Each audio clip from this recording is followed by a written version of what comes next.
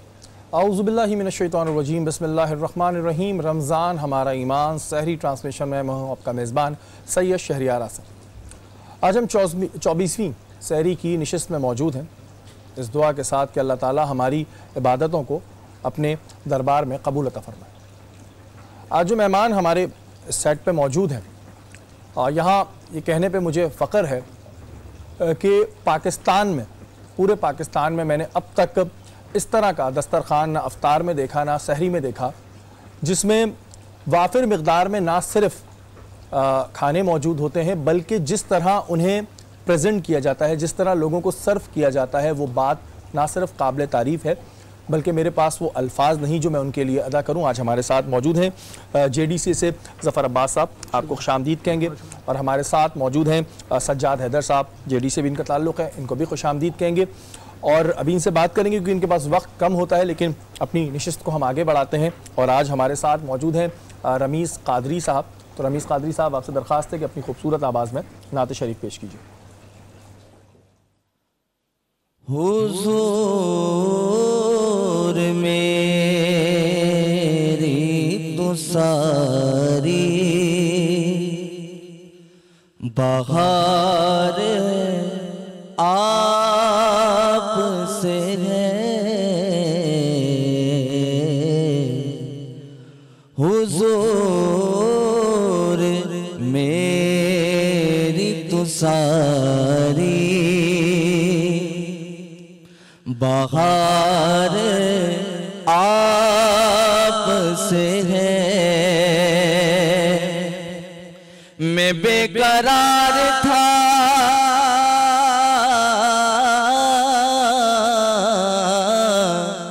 मैं बेकरार था, मेरा करार करार आपसे है हुजूर, मेरी तो सारी बहार आपसे है। मेरी तो हस्ती क्या है, मेरे गरीब नवाज। मेरी तो हस्ती क्या है, मेरे गरीब नवाज। जो मिल रहा है मुझे सारा प्यार आपसे है। जो मिल रहा है मुझे सारा प्यार आपसे है। मैं बेकरार था, मेरा करार आपसे है हुजूर, मेरी तो सारी बहार आपसे है। और गुनाहगार हूँ आका, बड़ी नदामत है। गुनाहगार हूँ आका, बड़ी नदामत है। जो मिल रहा है मुझे सारा प्यार आपसे है। मैं बेकरार था, मेरा करार आपसे है हुजूर, मेरी तो सारी बहार आपसे है। सुभान अल्लाह, सुभान अल्लाह। बहुत खूब रमीज़ कादरी साहब, बहुत खूब। ज़फ़र, आपकी जानिब आऊँगा और सबसे पहले तो आपको हम मुबारकबाद देंगे कि जिस तरह का दस्तरखान आप लोगों ने लगाया हुआ है, मेरे ख्याल से मैंने पाकिस्तान में अब तक ऐसा नहीं देखा। मैं जानना चाहूँगा कि जेडीसी और किन किन जगहों पे इस वक्त कितने प्रोजेक्ट्स पे काम कर रही है? देखिए, जेडीसी इस वक्त एम्बुलेंस सर्विस पे काम कर रही है। हम यहाँ पर गरीबों के लिए हमने एक्सपो मुनक़्क़िद की, दी ग्रैंड एक्सपो बाज़ार मेहरबान। गरीब लोग अंदर जाएँ एक्सपो सेंटर के, अपनी मर्ज़ी के वो सामान जो लोगों के पास इजाफी था, मतलब LCD आ गई, लोगों ने डब्बे वाला TV बेकार था, कलर वो दे दिया उन्होंने, हमें फ्रिज दे दिया, माइक्रोवेव, 5000 इलेक्ट्रॉनिक्स एसेसरीज़ लोगों को मुफ्त में दी गई। राशन बटा करोड़ों रुपए का वहाँ पे। इसी तरह हम वॉक थ्रू गेट, जैमर्स, ये पाकिस्तान के अवाम की जानों की हिफाजत के लिए मुफ्त में देते हैं। पुलिस हमसे लेती है, चाहे वो किसी भी सियासी पार्टी का, मजहबी पार्टी का, क्रिसमस का 25 दिसंबर का प्रोग्राम हो, चाहे वो 12 रबी अव्वल का जुलूस हो, चाहे 9-10 मुहर्रम हो, बल्कि ID जैमर्स भी जो होते हैं वो भी हम प्रोवाइड करते हैं जब वो हमसे मांगते हैं। और ये सब चीज़ें मुफ्त दी जाती हैं। जामे कराची में जितने वॉक थ्रू गेट लगे हुए हैं बच्चों की जानों के तहफ़्फ़ुज़ के लिए, सब हमारी NGO ने दिए हैं। इसके अलावा हम जो प्रोजेक्ट्स कर रहे हैं उसके अंदर लोगों के घरों के किराए हैं, फ़ीसें हैं, स्कॉलरशिप प्रोग्राम हैं, और उसके अलावा बेवाओं यतीमों के मसाइल हैं। और हम जो हमारे फ्री IT सेंटर्स हैं उसके अंदर वो कोर्सेज़ जो आम जगहों पे कराए जा रहे हैं 80,000 90,000 के, वो 300 रुपये फ़ीस में कराए जा रहे हैं, ताकि एक बच्चा वहाँ से वेब डिज़ाइनिंग, वेब डेवलपमेंट या जो भी नए जदीद कोर्सेज़ हैं वो करके कम से कम अपने पाँव पे खड़ा हो जाए, अपनी फैमिली को सहारा दे सके। क्योंकि गुर्बत बेतहाशा है। और मैं तो अभी मैं कल देख रहा था, मैंने देखा एक इलाके में एक शख्स मोबाइल चोर पकड़ा गया, तो उसको लोगों ने इतना मारा कि वो मर गया। तो बात ये कि जो शख्स किसी अच्छी फैमिली का लड़का अगर मोबाइल चोरी करने में मजबूर हो रहा है तो उसके पीछे देखा तो जाए ना पहले कि आया उसके घर में एक बच्ची भूखी बे। ज़फ़र, मुझे एक बात बताएं कि आप माशाल्लाह जनरल सेक्रेटरी हैं और आप बड़े यंग हैं और मैंने देखा है कि जेडीसी में ज़्यादातर यंग लोग काम कर रहे हैं, तो ये कॉन्सेप्ट कहाँ से आया और किस तरह आप लोगों ने शुरू किया? 10 साल से जेडीसी जो है काम कर रही है, तो ये किस तरह आप लोगों के जहन में आया? लेकिन 2010 में जब अताबाद से सैलाब आया तो हम पहले भी काम कर रहे थे, हम KWC के नाम से कर रहे थे, सारे लड़के हम स्कूल कॉलेज में थे। तो हमने सिंध में जाकर हमने कोशिश की, हम गए हैदराबाद तक, इससे आगे गए, हमने देखा कि भाई वहाँ पर राशन पहुँच रहा है लेकिन वो राशन डिस्ट्रीब्यूट नहीं हो रहा, किसी वडेरे के हाथ में लग रहा है, जागीरदार के, वो अपने गोदामों में डाल रहा है। डिजास्टर में और अपना काम चमका। हाँ अच्छा, वो तो सैलाब भी अताबाद गिलगित से शुरू हुआ था, बलूचिस्तान के बॉर्डर्स तक गया था।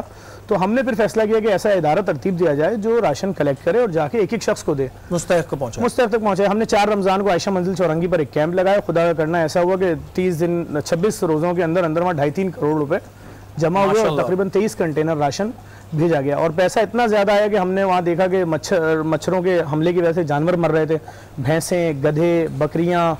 तो हमने फिर स्प्रे मशीनें ख़रीदी, उसके लिए दवाई ख़रीदी, उसकी तमाम क्या मसाजिद, क्या इमाम बारगाह, क्या मंदिर, क्या चर्च सिंध में, सबका एक सा नुकसान हुआ था, सब बर्बाद हो गए, कुछ नहीं। इसी तरह अगर आप दहशतगर्दी के वाक़यात देखें, जब हमने देखा, हम डिजास्टर मैनेजमेंट पे काम कर रहे थे, तो हमने देखा कि सैलाब के साथ साथ एक बहुत बड़ा मसला यहाँ चल रहा था, सो धमाकों का।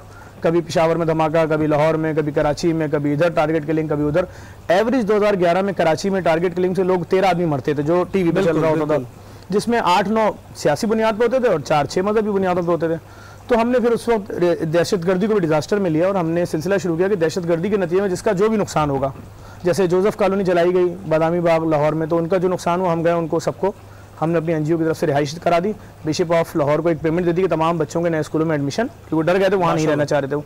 इसी तरह सानिया अब्बास टाउन हुआ, उसके अंदर हमने तमाम लोगों को 1-1 साल का किराया, उसके अंदर हमारे अहले सुन्नत बरादरान का 80% जानी नुकसान हुआ था, माली नुकसान हुआ था, फ्लैट तबाह हो गए थे। रेस्क्यू के नाम पर जो लोग फ्लैटों में गए, सारा उनका वहाँ पर भी काम खत्म हो गया। मतलब हमने 2 दिन के अंदर सब लोगों को, अगर कोई 6,000 रेंट के फ्लैट में था और उसने 80,000 रुपये रेंट का घर पसंद किया, तो हमने 80,000 मल्टीप्लाई बाय 12 यानी कि 9,60,000 या जो कुछ बना वो हमने उनको दिया, और एडवांस के 4.5 लाख अलग कि तुम नई जगह जाओ 1 साल। अच्छा ज़फ़र, यहाँ पर ये क्वेश्चन आता है कि माशाल्लाह आप लोग बड़े यंग हैं और जो भी कोई फंडिंग करता है अमूमन एक कॉन्सेप्ट ये कि यार यंग बंदे को ना करें, एक जहन में आता है कि यार ये तो जवान बच्चे हैं, इन्होंने क्या करना है। और ना मैं ये देखता हूँ कि आप लोग कहीं अपने इस तरह के आपने ज़कात और उसके लगाए हुए होते हैं बैनर्स, हम मांगते ही नहीं। नहीं। तो आप लोगों को क्या ऐसा चीज़ आप लोग की अट्रैक्ट करी थी कि जो भी डोनर देने वाले हैं उन्हें क्या चीज़ आपकी अट्रैक्ट करी? लेकिन जो शख्स मौजूद शहर में काम कर रहा है, कारोबारी शख्स है, तो उसको ये पता है काम कहाँ हो रहा है। अभी हमने जब एक्सपो सेंटर की थी, आप यकीन नहीं करेंगे, हमने किसी फोरम पे खड़े होकर भीख नहीं मांगी। बिल्कुल, हम जो भी प्रोजेक्ट करते हैं, हमने देखा कि शहर में 2013 में लोगों को मजहब के नाम पर, ज़बान के नाम पर दूर किया जा रहा है। हमने एक आइडिया सोचा कि हम क्यों ना 12 रबी अव्वल को एक मिलाद मुनक्किद करें और उस मिलाद के अंदर हम पब्लिक को कैसे बुलाएं, यूथ को कैसे बुलाएं। तो हमने एक आवाज़ बुलंद की कि हम 13,000 चिराग रोशन करेंगे। इंडिया में अहमदाबाद में 12,135 चिराग का रिकॉर्ड, उसको ब्रेक करना है। और आलमी सतह की आतिशबाजी, 2 लाख अफराद मौजूद थे। मकामी अखबार में फुल पेज का ऐड दिया हमने कि आज ये होने जा रहा है, सबसे बड़ा अखबार जो है। और आप यकीन करें, आज ये नौबत आ चुकी है उस मिलाद को, 6ठा साल है। दाता दरबार के गद्दी नशीन ताहिर अली हजवेरी, पाक बतन के दीवान उस्मान फरीद चिश्ती, सेवन शरीफ, भिट शाह, बरी इमाम, कोई दरबार ऐसा नहीं है जिसका गद्दी नशीन, जिसके उस दिन इतनी बड़ी दिन 12 रबी अव्वल को अपने दरबार में, हालांकि लाहौर के 950 जुलूस इख्तिताम होते हैं वहाँ पे, लेकिन ताहिर अली हजवेरी साहब कराची में हमारे प्रोग्राम में होते हैं। देवबंदी, बरेलवी, अहले हदीस, शिया, जितने मसालिक हैं सबके पेशवा, क्रिश्चियन कम्युनिटी, उसके अलावा हिंदू, सिख, जितने पेशवा हैं सब एक बड़ी, मैं कहता हूँ एक बहुत अच्छी साइन है कि जो जेडीसी काम कर रही है उसमें कोई मजहब, कोई रंग, कोई नस्ल नहीं है और फ्री फॉर ऑल है। मतलब मैं एक बात, एक बंदा जख्मी पड़ा हुआ, बिल्कुल, और आपसे बोले मेरी मदद करो, आप उससे क्या पूछेंगे? पर अगर हमें इंसानियत है तो हम कुछ नहीं पूछेंगे, मदद करेंगे। और मैंने आपका नाम उसको अभी बता दिया है, वो जो वहां पड़ा हुआ उसको मैंने किस नाम से बुलाया? जख्मी। बिल्कुल, उसका नाम जख्मी है। एक बच्चे का बाप मर गया है, वो यतीम है। एक बेसहारा औरत है, वो बेवा है, मिस्कीन है, उसका शौहर मर गया। अब मैं उससे पूछूं जख्मी से कि भाई तुम्हारा मजहब क्या है? अच्छा तुम हिंदू नहीं मुसलमान हो। अब मुसलमान में किस फिरके से हो? अच्छा तुम सैयद हो कि गैर? अरे भाई मर जाएगा इतनी देर में। बिल्कुल बिल्कुल। अच्छा एक भूखे बच्चे को या भूखे, अगर मेरा कोई यतीम है, जितनी भूख उसको लग रही उतनी क्रिश्चियन के यतीम को भी लग रही है। अशरफुल मखलूकात बनाए हुए तो सब खुदा की वो है।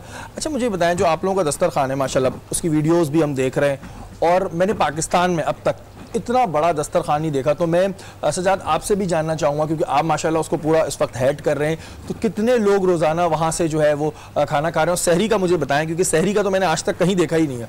जी, सहरी में हमारे पास वहाँ पे तकरीबन 3 से 3.5 हज़ार लोग वहाँ पे मौजूद होते हैं, और इस वक्त भी यही तादाद हमारे पास 3-3.5 हज़ार डेली लोग ये बढ़ रहे हैं अभी, ये रोज़ाना की बुनियादों पे आगे की तरफ बढ़ रहे हैं। हमारा सीटिंग अरेंजमेंट जो हमारा फिक्स है वो तकरीबन है 1,000-1,500 लोग। अब हमने वहाँ से डेकोरेशन की एक्स्ट्रा कुर्सियाँ लगाई हैं और बड़ी पूरी रोड को हमने कवर किया है परमिशन लेके सारी चीज़ें।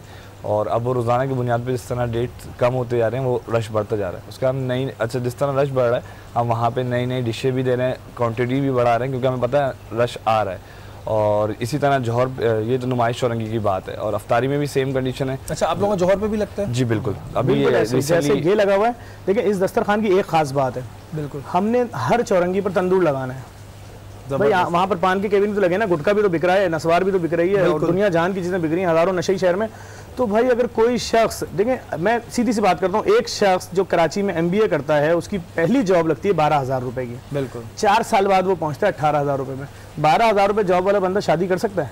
नहीं, बिल्कुल नहीं। किराए का फ्लैट 15,000 रुपए का 2 कमरे का, के इलेक्ट्रिक जो सबसे बड़ा जालिम इदारा पाकिस्तान में बहुत महंगाई आसमान, वो 2 कमरों के घर का बिल 8,000 रुपए भेजते हैं, 2 कमरों के। तो 12,000 रेंट, 8,000 रुपए के इलेक्ट्रिक, माइनस 6,000 में जा चुका है वो शख्स। फिर क्या खा रहा है, क्या पी रहा है? एक घर में अगर 12 लोग हैं और वो सिर्फ 2-2 रोटी भी खा रहे हैं, तो एक रोटी 10 रुपए की है, तो 240 रुपए की एक वक्त की सिर्फ रोटी है। यानी कि 2 वक्त खाना खाया उन्होंने, तो 480 रुपए की सिर्फ रोटी खा रहे हैं। यहाँ जरा सा लोगों का कॉन्सेप्ट क्लियर करें, कि मुझे तो पता है लेकिन लोगों को भी किए। लोग कहते हैं कि जी वहाँ पे सिर्फ मुस्तहक खा सकते हैं, नहीं, इसको जरा क्लियर करें अवाम। रसूल खुदा हज़रत मोहम्मद मुस्तफ़ा सल्लल्लाहु अलैहि वसल्लम के नवासे हज़रत इमाम हसन अलैहिस्सलाम जो बड़े नवासे थे, उन्होंने मदीने के बाहर एक दस्तरखान कायम किया था जो मशहूर हो गया था दस्तरखान इमाम हसन के नाम से। उस दस्तरखान की खुसूसियत ये थी कि कोई मुसाफिर वहाँ से गुजर रहा है, मुसाफिर सफ़र में है और उसको भूख लग रही है, या खाने का वक्त हो गया है, या कोई ऐसी चीज़ है, गरीब है, परेशान हाल है, या अमीर भी है, तो वो उस दस्तरखान पे जाके खाना खाता। बिल्कुल, वहाँ पर एक शख्स आता है, आगे खाना खा रहा होता है, खाना खाने के बाद वो सारे जितने मुख्तलिफ किस्म के खाने होते हैं उनको थैले में या अपने जो भी कपड़ा होता है जमा करता है, शुरू करता है जमा करना। तो इमाम हसन मुस्कुरा के पूछते हैं कि जानते हैं क्या कर रहा है? बोलते क्या कर रहे हो, ये किसके लिए जमा कर रहे हो? तो वो शख्स कहता है मैं जिस रास्ते से आ रहा था वहाँ एक बाग के बाहर एक बुजुर्ग बैठे थे और अपने घुटने से रोटी तोड़कर खा रहे थे, मैं उनके लिए ले आ रहा हूँ। तो इमाम हसन मुस्कुराते हैं और बोलते हैं वो मेरे बाबा अली मुर्तज़ा हैं और वो जौ की सख्त रोटी खाते हैं ताकि खुदा के सामने ज़्यादा देर खड़े ना होना पड़े। तो ये वो दस्तरखान इस वक्त सऊदी अरब में शेख आमरी साहब हैं, उन्होंने इस दस्तरखान को जारी रखा हुआ है। जो लोग पाकिस्तान से जाते हैं वहाँ खाते हैं, मुख्तलिफ किस्म की डिशेज़ होती हैं, बेहतरीन खाने होते हैं। इस दस्तरखान की खुसूसियत मैं आपको सच बता रहा हूँ, मैं अभी जब वहाँ से निकला हूँ तो वहाँ पर गाड़ियों में लोग आए हुए थे, कोई हैदराबाद से आया हुआ था, कोई सक्खर से आया हुआ था। लोग कह रहे हैं जी हमसे हमें यकीन नहीं आ रहा। आपको मैं बताऊँ आज सहरी कौन करा रहा है? मुदस्सिर थानवी साहब, एहतिशामुल हक थानवी साहब, देवबंद आलिम दीन खतीब पाकिस्तान, उनकी फैमिली से ये करवा रहे हैं। अभी 2 दिन पहले हमारे पास आए थे मंजरुल हक थानवी साहब, उनके पोते एहतिशामुल हक थानवी साहब के, अपनी मिसेस के साथ। उन्होंने आके देखा कि एक वक्त में पूरी भी है, लस्सी भी है, कुन्ना भी है, कढ़ाई भी है, पिज़्ज़ा भी है, जिंगर भी है। बोले बहुत अच्छा लग रहा है। आप, मैं शहर इसी कराची शहर में रहता हूँ, मैं शहर में घूम रहा हूँ, रखा हुआ है जी सहरी कीजिए पिज़्ज़ा से आके अपनी फैमिली के साथ। तो वो गरीब का बच्चा देख देख के जवान हो गया। बिल्कुल नहीं कर सकता है, 1300 रुपए का एक पिज़्ज़ा है भाई, पूरी फैमिली सहरी करके आएगी, कहाँ से देगा 12,000 रुपए? हमने जब लोगों को पिज़्ज़ा के बॉक्सेस पूरे दिए ना सहरी में, हमने 2000 बॉक्सेस मंगवाए, आप यकीन करें एक आदमी ने एक जर्रा पिज़्ज़ा नहीं खाया। अच्छा, हम सिर्फ पिज़्ज़ा नहीं दे रहे, पीछे तो दीगर चीजें खाने की, मुख्तलिफ डिशेस। तो मैंने पूछा लोगों से, मैंने बोला भाई खा क्यों नहीं रहे? कह रहे यार मेरे बच्चों ने, बीवी ने आज तक इसको छुआ नहीं, मैं घर लेकर जाऊंगा उनके साथ खाऊंगा। हमने मंदी दी परसों लोगों को, जब वो मंदी के इतने बड़े थाल जो 4,500 रुपए का थाल मिलता है, उसके अंदर सॉसेज, पत्ते और जो चीजें होती हैं और कोल्ड ड्रिंक के कैन 6 हर थाल के अंदर जब रखे लोगों के आगे, आप यकीन करें लोग हिल गए। कह रहे यार हम अपनी फैमिली के साथ ही 4,500 रुपए का थाल खाने जाएं, मेरी अम्मा लोग किस तरह आ रहे हैं, दादी भी मौजूद है, दादा भी मौजूद है, बच्चे भी मौजूद हैं और उनके दीगर रिश्तेदार भी हैं। और ये एक मतलब जो अभी आपने कॉन्सेप्ट क्लियर किया वो आवाम के लिए भी ये है कि वहाँ से हर मुसाफिर खा सकता है। और जो सबसे बड़ी बात कि जिनके नाम पर ये दस्तरखान लगा हुआ है तो इसने तो तरक्की ही करनी है। हमने तंदूर पे लिखा हुआ है जिसको जितना रोटी खानी खाओ, तुम्हें तंदूर वाले से बोलने की जरूरत नहीं है मेरी बीवी घर में भूखी है, मेरी माँ भूखी है, मेरे बच्चे भूखे, तुम वहाँ थैला उठाओ, 12 रोटी 15 रोटी उठाओ, जाओ। ये वाहिद तंदूर है चौक पे जो लगे हैं। और गुलिस्तान जौहर में भी तंदूर है, उस पर पाबंद किया हुआ है हमने, 4,500 लीटर ठंडा पानी करने का चिलर लगा हुआ है चौक पे किसी। अच्छा, मुझे ये बताएं कि आपके साथ कितने वॉलंटियर्स काम कर रहे हैं, आपकी जो टीम है वो कितनी, क्योंकि इतने बड़ी उसको संभालना भी आसान नहीं, तो कितने वॉलंटियर्स? इस वक्त हमारे पास मारूफ टीवी की अदाकारा हैं ज़ेबा शहनाज साहिबा, वो औरतों को वहाँ पे लीड कर रही हैं, उनकी volunteers को। नदीम साहब जो टीवी के एक्टर हैं, नदीम काज़मी, वो भी वहाँ मौजूद हैं, वो लड़कों को लीड कर रहे हैं। IBA के बच्चे हैं जिनको हमने इंटर्नशिप कराई है, कई हज़ार बच्चों को IBA की इंटर्नशिप करा चुके हैं, रेस्क्यू के BLS CPR ERF ये तमाम चीज़ों की, तो वो बच्चे मौजूद हैं। दीगर कराची यूनिवर्सिटी के मुख्तलिफ डिपार्टमेंट्स के बच्चे मौजूद हैं और मुख्तलिफ तबानी इंस्टीट्यूट के बच्चे मौजूद हैं, CA कर रहे हैं। अफ्तारी में भी मुख्तलिफ लोग आ रहे हैं, लड़कियाँ आ रही हैं। देखिए कराची वालों का जज्बा तो आप जानते हैं, 2005 का ज़लज़ला अगर आपको याद है, बिल्कुल मुझे याद है, पूरी दुनिया की फंडिंग एक तरफ और सिर्फ कराची वालों ने सामान निकाल के दिया था, वो ले जाने वाला कोई नहीं था, इतना सामान था। तो कराची वालों आज भी मैं आपको बता रहा हूँ, आज मैं मुदस्सिर साहब हैं, मुदस्सिर थानवी साहब बहुत देवबंद मशहूर घराने से, उनकी तरफ से है, और एक सईद साहब हैं, सईद साहब उनकी तरफ से, पाक मुहर्रम वाले सब मिलकर कर रहे हैं। 2 आदमी को रश बहुत बढ़ गया है। कल चुल्लू कबाब हो रहा है। अच्छा चुल्लू कबाब एक बहुत बड़ी डिश है, डेफिनेटली एक आम आदमी वो इतनी बड़ी डिश होती है, उसमें चावल है, उसके बाद 2 बड़ी सीखें होती हैं, उसके ऊपर टमाटर कोयले पे पके हुए रखे होते हैं, उसके ऊपर पूरी मक्खन की टिक्किया ऊपर से पलटी हुई होती है, उसके साथ कोल्ड ड्रिंक्स होती हैं। ये वो सारी डिशेज हैं जो गरीब आदमी ने सिर्फ देख तो सकता था, खा नहीं सकता। और ये एक बहुत बड़ी बात है कि इस रमज़ान की बरकत में JDC के दस्तरखान से लोगों को मिल रही है। और जो सबसे बड़ी बात मैं देख रहा हूँ ये है कि आपके साथ हर बंदा है, मतलब ये नहीं है कि कोई एक खास फिरके नहीं, अभी 2 दिन पहले हमारे साथ हर बंदा है। बरेलवी मसलक के उलमा कराम नात खां हजरात आए, यकीन करें दुनिया सैरी करी, मैंने कहा आप लोग सैरी तो करो, करें नहीं हम नाते पढ़ेंगे। वो नात पढ़ रहे थे, मेरे पेज पे लाइव जा रहा था, क्या मंजर था, उन्होंने आखिर में सलाम पढ़ा सबने मिलकर, फिर उसके बाद उन लोगों ने सैरी की। कोई मसलक कोई मजहब भाई, एक शख्स, मैं आपको अभी छोटी सी बात बता रहा हूँ ना कि कोई बेचारा मोबाइल चोर मिल रहा है ना, लोग बेचारे इतने परेशान, उसको जान से मार रहे हैं। डेफिनेटली वो बेचारा अपनी बच्ची के दूध के लिए पागल हुआ था, उसकी बच्ची 2 महीने की घर में दूध की वजह से रो रही है, उसकी बीवी बोल रही मैं क्या करूं, खुदकुशी कर लूं। वो यही करेगा ना, मोबाइल छीनेगा। रियासत तो अपनी जिम्मेदारी पूरी नहीं कर रही है, और लोग बेचारे फैसले नहीं कर पा रहे हैं, उसको जान से मार रहे हैं, मतलब बिल्कुल। और क्योंकि जफर और इनकी जो टीम है, इनके पास टाइम क्योंकि बहुत कम था और हमने इनसे बड़ी रिक्वेस्ट करी यहाँ पर आए। जफर मेरे पास अल्फाज नहीं है कि जिस तरह का काम आप लोग कर रहे हैं, और हम सिर्फ आपको दुआ दे सकते हैं कि अल्लाह ताला आप लोगों को बहुत तरक्की दे, और इसी तरह हम हर साल अब देखते रहें कि दस्तरखान वसी होता जाए। आपको भी दावत दे रहा हूँ, और मैं बिल्कुल मैं आऊंगा, करीब से देखेंगे क्या बाखुदा कह रहा हूँ कि मैंने वो वीडियोस भी देखी हैं और मुझे बिल्कुल यकीन है, और जो हमारे इर्द गिर्द के लोग हैं वो भी हमें बता रहे हैं कोई ड्रामा नहीं है, कोई कुछ नहीं है। यहाँ पर आप लोगों को सलाम है। और आप एक छोटी सी अपील करूंगा आपके चैनल तवज्जुह से, हमारा हर साल हम ईद में 15 रमजान तक बच्चों को कपड़े बांट देते थे, इस साल अफ्तारी की वजह से उसमें फंसे हुए। मैं अपील करूंगा लोग हमारा साथ दें, हमारी ईद की कैंपेन है माँ मैं भी ईद करूंगा, बिल्कुल। तो उसके अंदर मर्दों का और बच्चों का, लड़कों का सूट जो है सिला सिलाया 700 रुपए का है, और औरतों का सूट 900 का है, उसके साथ चूड़ियां भी हैं। तो अगर कोई शख्स अपनी जानिब से, अपने मरहूमीन की जानिब से इस कार्य खैर में भी हिस्सा ले, खरीद के दे, सूट दे हमें, हम पूरी डिटेल दे देंगे। जो आपने 20 सूट दिए थे, 25 दिए थे, एक दिए थे, आप अपने बच्चे को दिला रहे हो 20,000 का कुर्ता, तो 300-400 रुपए का गरीब। बिल्कुल जी, जितने भी मुखय्यर हजरात हैं वो बिल्कुल मदद करें, अपनी आंखों से देखें। मैं ये नहीं बोलता नहीं देखें, जाएं अपनी आंखों से देखें। मैंने अपनी आंखों से देखा हुआ है, और जो काम इस वक्त में JDC कर रही है उसके मेरे पास अल्फाज नहीं है। वो आप लोगों का बहुत शुक्रिया कि आप लोगों ने हमें टाइम दिया। यहाँ वक्त हुआ एक छोटे से ब्रेक का, ब्रेक के बाद हाजिर होता है।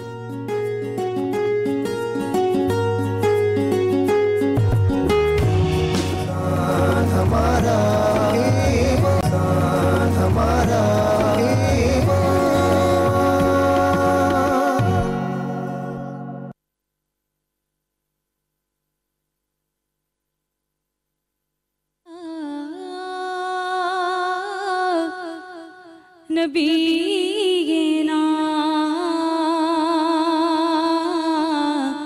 सल्ले अला मुहम्मदिन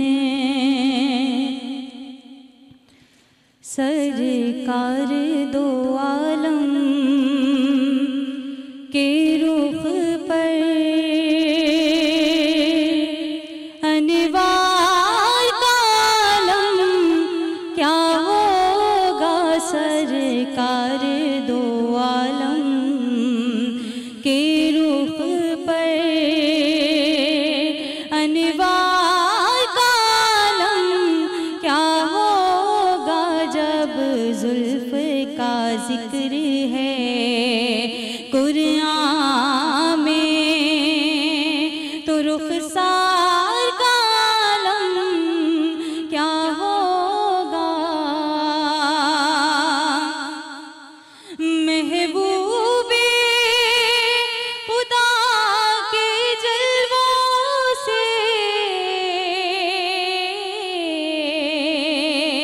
ईमान की आँखें रोशन हैं।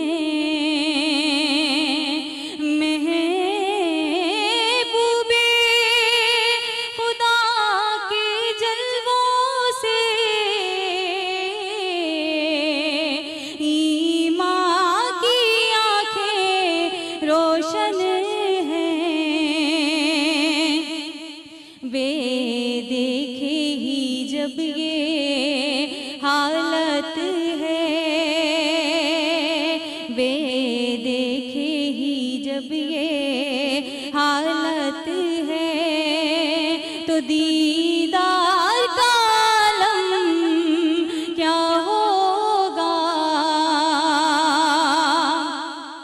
और तैबा से हवा जब आती है बेकल को सुकून मिल जाता है। तैबा से हवा जब आती है बेकल को सुकून मिल जाता है। इस पार का जब ये आलम है तो उस पार का आलम क्या होगा। इस पार का जब ये आलम है तो उस पार का आलम क्या होगा। सुभान अल्लाह, बहुत खूब मरियम, बहुत खूब। रमज़ान हमारा ईमान सहरी ट्रांसमिशन में एक बार फिर आपको खुशामदीद कहते हैं। और आज जिस मौजू पर हम बात करेंगे वो है वक्त की अहमियत।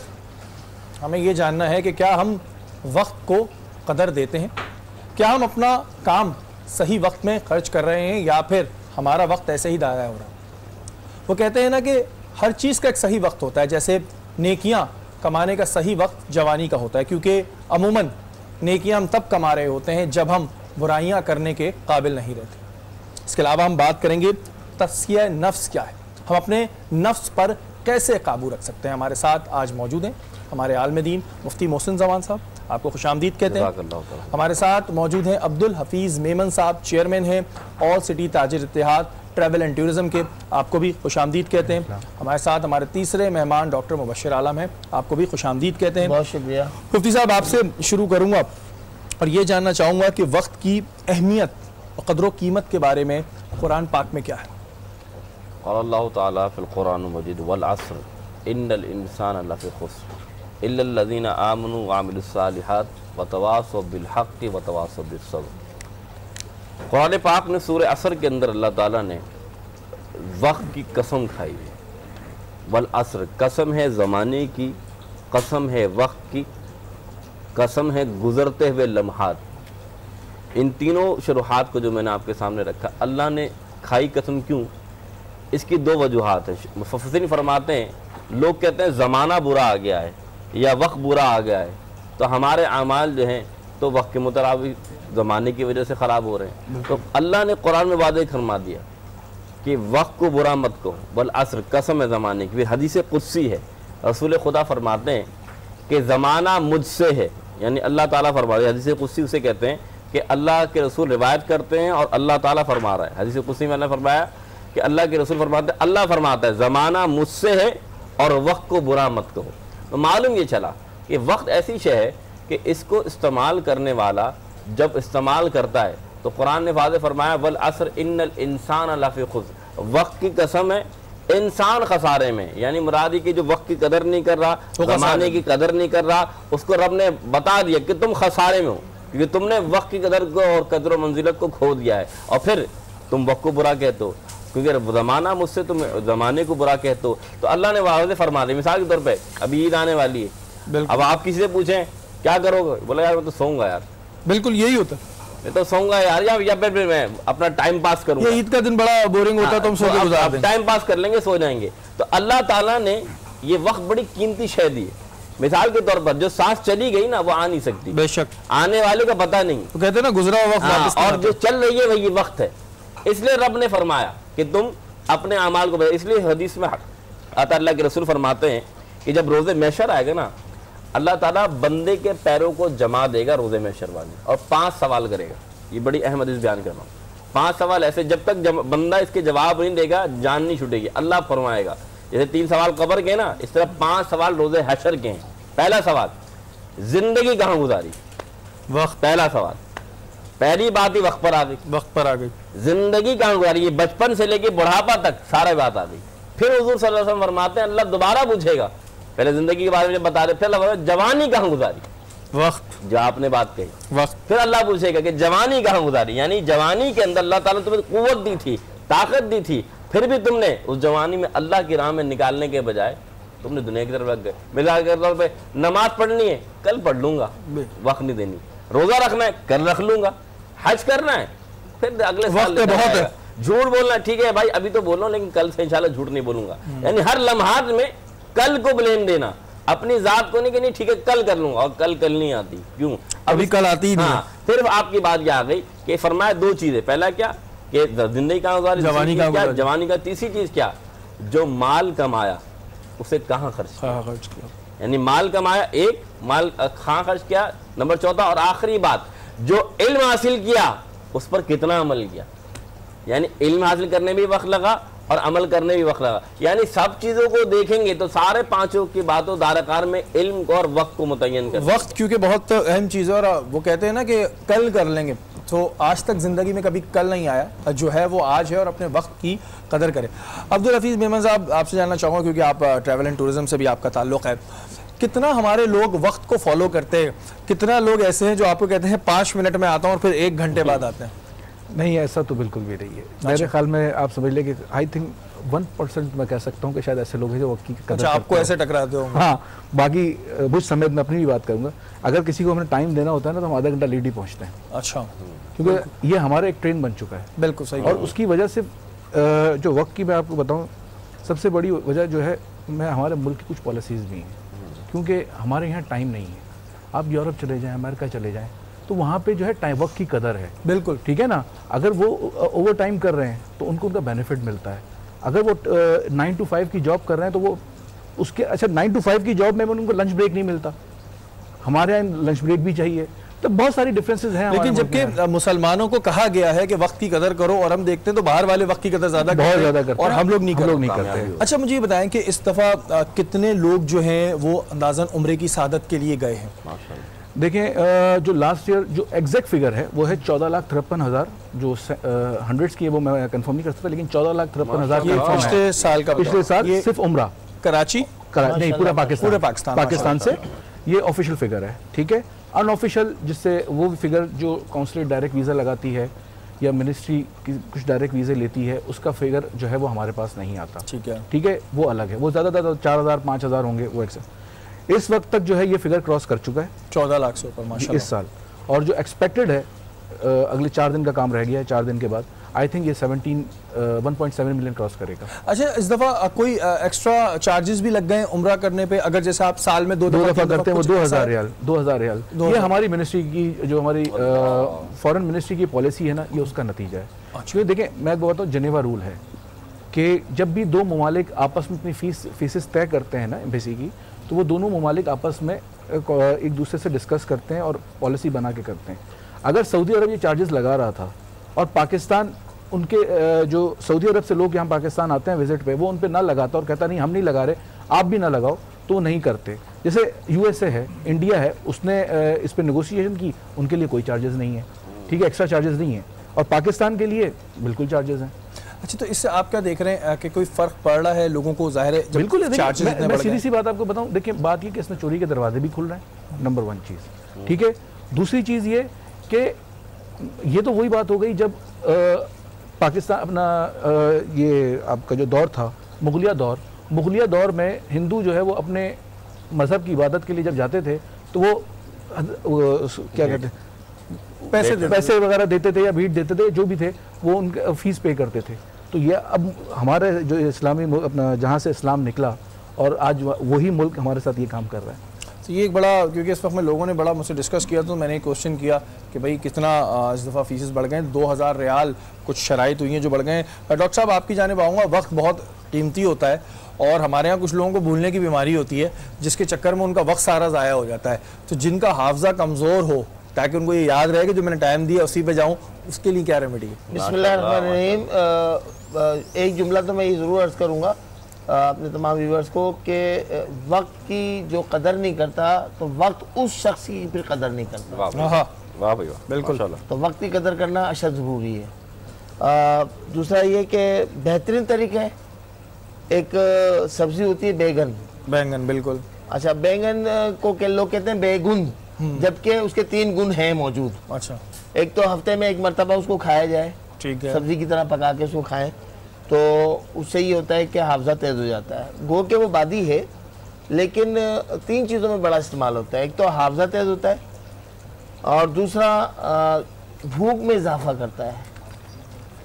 भूख में इजाफा करता तो और वजन बढ़ जाएगा? नहीं, भूख में इजाफा, जो लोग कमजोर होते हैं उनको भूख नहीं लगती, ठीक है, कॉन्स्टिपेशन रहता है उनको, तो उसमें बड़ा ही कारनामा साबित होता है। और दूसरा ये कि जो अंदरूनी चोटें लग जाती हैं और उन अंदरूनी चोटों में जो हमारे जो मसल्स हैं वो अंदर से फट जाते हैं, उसमें ये बड़ा कारगर साबित होता है। इसको भभून देकर, इसको आग के ऊपर पकाकर, जब वो थोड़ा गुनगुना रह जाए तो उसको फाड़ कर उस जगह पर मुतासरा मकाम पर बांध दें पट्टी से, तो अंदर की चोटें जो है वो बेहतर हो जाती है। अच्छा, हाफजे के लिए क्या करें? ये बैंगन खाएं? बिल्कुल। उसका वो जो 7 बादाम का फार्मूला बचपन से अम्मी खिलाती आ रही है, वो भी बेहतर है। सही है, वो भी बेहतर है। और लेकिन ये जो है इस हाफजे को तेज करने के लिए, हाफजे को तेज करने के लिए बैंगन। बिल्कुल जी, बैंगन का इस्तेमाल भी आप अपना हाफजा, अगर आप लोगों का थोड़ा कमज़ोर है, क्योंकि अक्सर लोग होते हैं वक्त देते हैं और वक्त की कीमत नहीं, अब दूसरा अपना वक्त भी ज़ाया करते हैं, दूसरे को भी ज़ाया करते हैं कि पहुँचते नहीं, वो बैंगन का इस्तेमाल करें। बाकी जो बचपन से अम्मी खिलाती आ रही है, बादाम, 7 बादाम भिगो के खा ले, वो भी खाते रहें, क्योंकि हाफजा बहुत ज़रूरी है। फिर इसमें तो ये हो गया ना कि अम्मा जो है वो बादाम खिलाती थी और बेगम जो है वो बैंगन खिलाए। हाँ, वो दोनों चीज़ें मिक्स हो जाएंगी, उसके बाद जो है हमारा हाफजा हमारा बहुत अच्छा हो जाएगा। क्योंकि ये एक बड़ा अफसोसनाक बात होती है, और मजाक अपनी जगह होता है, लेकिन ये बात हकीकत है कि हमारे यहाँ जब कोई किसी को टाइम देता है तो वो आधा घंटा 1 घंटा लेट आता है। ये फैशन शादियों में भी होता है कि वो कार्ड पे लिखा होता है कि जी 8 बजे आपने जाना है या 9 बजे, जो भी टाइम होता है, लेकिन 11 बजे बारात आती है, तो हम 2-2, 3-3 घंटे अपनी ज़िंदगी में से ऐसे ही ज़ाया कर रहे होते हैं। कुछ लोग सो के ज़ाया करते हैं, कुछ लोग ऐसे ही ज़ाया करते हैं, जबकि वक्त एक इतनी अहम चीज़ है। वक्त की अगर हम कदर कीमत ना समझें तो फिर वही वाली बात है जो भी डॉक्टर साहब ने की, जो इंसान वक्त को इज्जत नहीं देता, फिर वक्त उसे इज्जत नहीं देता। और अब वक्त हुआ है कि हम अपनी शेफ की जानिब बढ़ें और उनसे पूछें कि आज वो हमें क्या खिला रही हैं, वक्त पर, माशाल्लाह, और वक्त पे खिला रही हैं कि नहीं खिला रही। ये एक बड़ा अहम सवाल है, क्योंकि कभी कभी लेट हो जाती हैं। अस्सलाम वालेकुम, कैसी हैं सामिया? ठीक है, मैं ठीक हूँ, आप कैसे हैं? अल्लाह का शुक्र है। आवाज़ कहाँ आज आपकी गायब हुई? मैं ठीक हूँ, आप कैसे हैं? अच्छा जी, क्या बना रही हैं आप? मैं बना रही हूँ चिकन शाशलिक। चिकन स्टिक्स, इसमें चावल होंगे नहीं होंगे? हाँ हाँ होंगे, फ्राइड राइस है। फ्राइड राइस होंगे। अच्छा, इसके इंग्रेडिएंट्स क्या क्या हैं? बड़ा खूबसूरत सा जी इन्होंने, अगर दिखा सकते हैं दिखाएं, बड़ा अच्छा इन्होंने बनाया भाई। अच्छा जी, इंग्रेडिएंट्स बताएं मुझे क्या क्या है। बहुत सिंपल है। मैंने चिकन को अदरक, लहसुन, कॉर्नफ्लावर और नमक, काली मिर्च और थोड़ा चिली सॉस डाल के मैरिनेट करके रखा। ठीक है। उसके बाद मैंने पैन में चिकन को सौते किया कि थोड़ा सा वो गल जाए। फिर मैंने प्याज और शिमला मिर्च क्यूब्स में काटा, इसको भी सौते किया है थोड़ा सा ड्रॉप ऑफ ऑयल डाल के। ठीक है। फिर मैंने इसकी ग्रेवी बनाई है। ग्रेवी में टमाटो प्यूरी है। पहले मैंने लहसुन को बारीक चॉप करके सौते किया, फिर मैंने इसमें टमाटो प्यूरी डाली, टमाटो केचप है, चिली गार्लिक सॉस है, इसमें ऑस्ट्रिच सॉस है, सोया सॉस है और चिली फ्लेक्स हैं और ब्लैक पेपर है और सॉल्ट है। सॉल्ट है। और ये कितना इसमें टाइम लगता है, ये मुझे बताएं। ये थोड़ा सा टाइम टेकिंग है, लेकिन जल्दी जल्दी करें तो 45-50 मिनट्स में बन जाता है। 50 मिनट्स में हो जाता है, पूरा तैयार होता है। आप करती हैं वक्त की इम्पोर्टेंस देती हैं, वक्त को अहमियत देती हैं आप? हाँ बहुत, लेकिन मैं हमेशा लेट हो जाती हूँ। क्यों, मतलब वजह क्या है, क्यों लेट हो जाती हैं आप? खाना भी लेट ले आती हैं कभी कभी, हमारे पास है थोड़ा कभी कभी हो जाता है लेट, हो जाता है, थोड़ा बहुत हो जाता है। और बात वहाँ पर यही है कि हम लोग कितना वक्त को अहमियत देते हैं, हम अपने वक्त की कितनी कदर करते हैं, क्योंकि जो वक्त ही है ये हमारे लिए बहुत इंपॉर्टेंट होता है। और इसी वजह से हम कहते हैं कि लाइव शो करना चाहिए, क्योंकि वो बिल्कुल वक्त पे शुरू होता है, जो ब्रेक भी होता है बिल्कुल वक्त पे आता है। यहाँ वक्त हुआ एक छोटे से ब्रेक का, ब्रेक के बाद हाजिर होता है।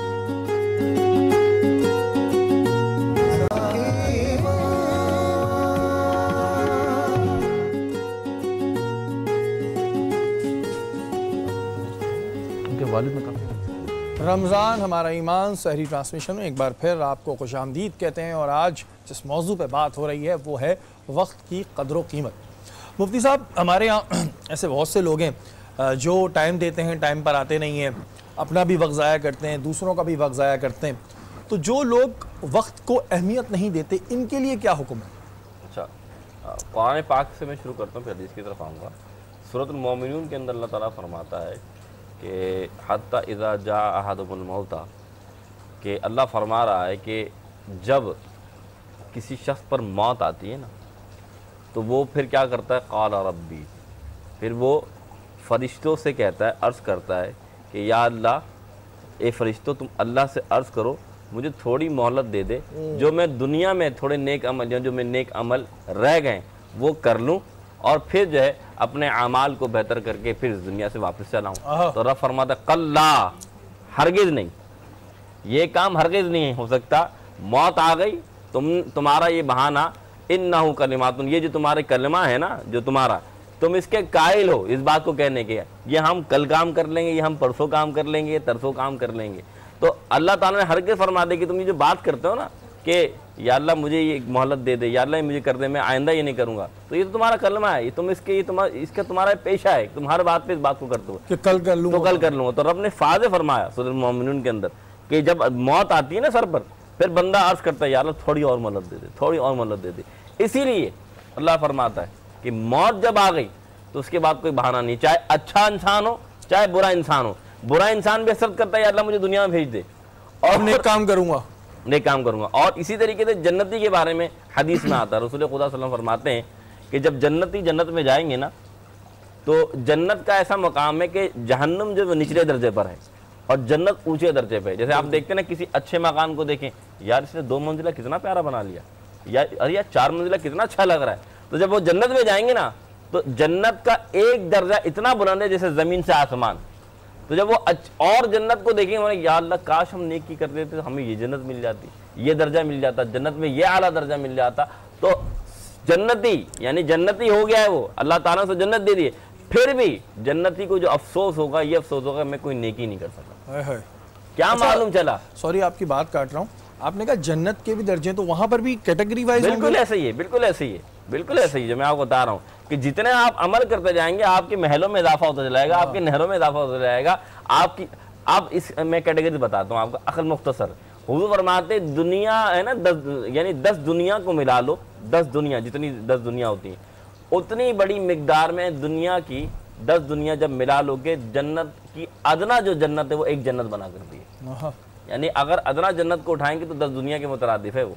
तो आप ये मकाम मर्तबा है अदना जन्नत का, तो जो आला दर्जा होगा उसका क्या मकाम होगा। तो मालूम है चला अफसोस कौन करेगा, जन्नती भी करेंगे, अफसोस वो भी करेंगे जो नेक अमल नहीं करते। इसीलिए रसूल खुदा सल्लल्लाहु अलैहि वसल्लम ने फरमाया कि तुम अपने वक्त को जो ना, कि हदीस कुदसी में ने कहा कि वक्त को बुरा मत कहो, वक्त को बुरा करने मना फरमाया, क्योंकि ज़माना मुझसे है। फिर मैं आपको एक बात में समझाना चाहता हूँ, आप अक्सर जब आखिरी वक्त तो इशारा करते हैं, बिल्कुल, क्योंकि वक्त मुकम्मल हो रहा है, बाद में मुकम्मल कर लो। तो जब मौत आती ना, तो मौत का फरिश्ता इशारा नहीं करता, वो इशारा नहीं करता कि बस अब वक्त आ गया है। तो इस वजह से उसकी तैयारी करना चाहिए कि वक्त जितना है ना उस लम्हे में अपने आप को बेहतर करना। और जो वक्त आपके पास मौजूद है, मैं कहता हूँ जैसे जैसे वक्त निकलता जाता है ऐसे ऐसे आप खसारे में जाते रहते हैं, अगर आप उस वक्त को सही इस्तेमाल ना करें और इधर उधर के कामों में जो है वो इस्तेमाल करते हैं। अब्दुल हफीज़ मेमन साहब, मैं आपसे ये जानना चाहूँगा कि हमारे यहाँ बहुत से ऐसे भी हम देखते हैं कि ट्रैवल एजेंट होते हैं, सो कॉल्ड ट्रैवल एजेंट, कि जो लोगों को साथ बड़ा ज़ातियाँ कर देते हैं, उम्रे पैकेजेस के नाम पे बाहर भेजते हैं, और जब बाहर जाते हैं, जब वो जाते हैं वहाँ पर तो उनको वो फैसिलिटीज़ ही नहीं मिलती हैं जो उनसे कमिटमेंट्स हुई हुई होती हैं, बड़ी तकलीफ़ें होती हैं। तो ऐसा क्यों होता है, ऐसा क्यों, क्या रीज़न है इसका? असल में सबसे बड़ी जो एक रीज़न है वो ये है कि हमारे फील्ड में जो है प्रोफेशनलिज्म नहीं है, बल्कि पाकिस्तान में, पूरे पाकिस्तान में प्रोफेशनलिज्म नहीं है। जहाँ है जहाँ नहीं है, जहाँ नहीं है, ठीक है ना। अब उसकी मिसाल ऐसी है कि जो आपकी न्यूज़ में है, जो काम करते हैं तो किसी न्यूज़ से है या किसी भी मीडिया से रिलेटेड है, कुछ लोग कुछ अर्सा किसी उसमें चैनल में काम करते हैं, फिर उसके बाद वो फ्रीलांसर चले जाते हैं, ठीक है। फिर वो उनको नहीं पता कि यार ये न्यूज़ क्या है, किसी की दिल आज़ारी हो रही है या क्या है, बस उनको अपना न्यूज़ बेचनी और पैसा कमाना है। इसी तरह हमारी फील्ड भी है। अब ये फील्ड जो है, जो उम्र और हज से रिलेटेड लोग हैं, उनको यही नहीं पता कि टूरिज़्म है क्या चीज़,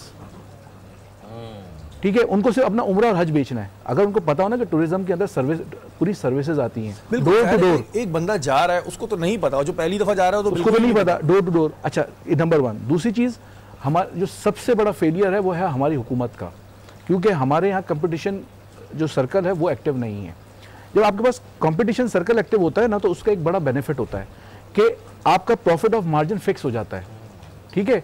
यहाँ ये प्रॉफिट ऑफ मार्जिन फिक्स नहीं है। यहाँ पे क्या है कि बस जितना ज़्यादा से ज़्यादा मैं काम कर सकूँ, चाहे वो उसमें सर्विस में प्रोवाइड कर सकता हूँ, नहीं कर सकता हूँ, मेरे पास इतनी जो है मेन पावर है या नहीं है, और काम करने का मकसद है। अब उसमें ये होता है कि बाज़ औक़ात मैं 100% तो नहीं कहूँगा, लेकिन ये है कि जो 10% है वो ज़रूर फ्रॉड होता है इसके अंदर। लेकिन 90% का प्रॉब्लम ये आता है कि जब रश होता है तो अब इसमें कंफर्मेशन तो है नहीं, क्योंकि सर्विसेज की कमी है, नॉलेज की कमी है। तो वो क्या करते हैं, वो उनका मकसद सिर्फ होता है कि यार हम अपना होटल बेचें।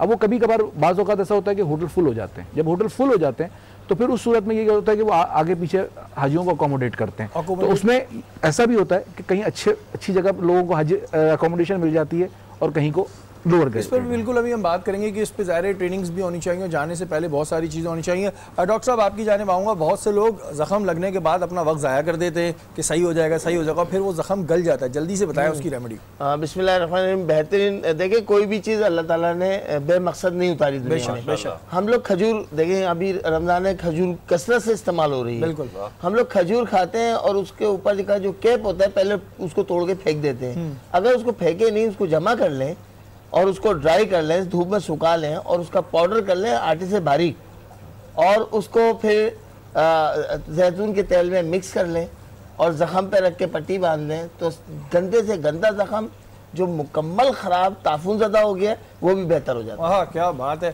और वही वाली बात जैसे मुफ्ती साहब ने कहा कि हम वक्त बड़ा ज़ाया करते हैं, तो मुझे एक बात याद आ गई कि जब हम पेपर दे रहे होते हैं और बिल्कुल आखिरी मिनट रह जाता है, हमारे सर पे टीचर खड़ा होता है, तब हम यूँ लिख रहे होते हैं और बोलते हैं थोड़ी देर दे दें। इस पर वो ये बात कहते हैं जी तुमने पूरे साल तो पढ़ा नहीं, अब इस 1 मिनट में क्या करोगे। यहाँ वक्त हुआ एक छोटे से ब्रेक का, ब्रेक के बाद हाजिर।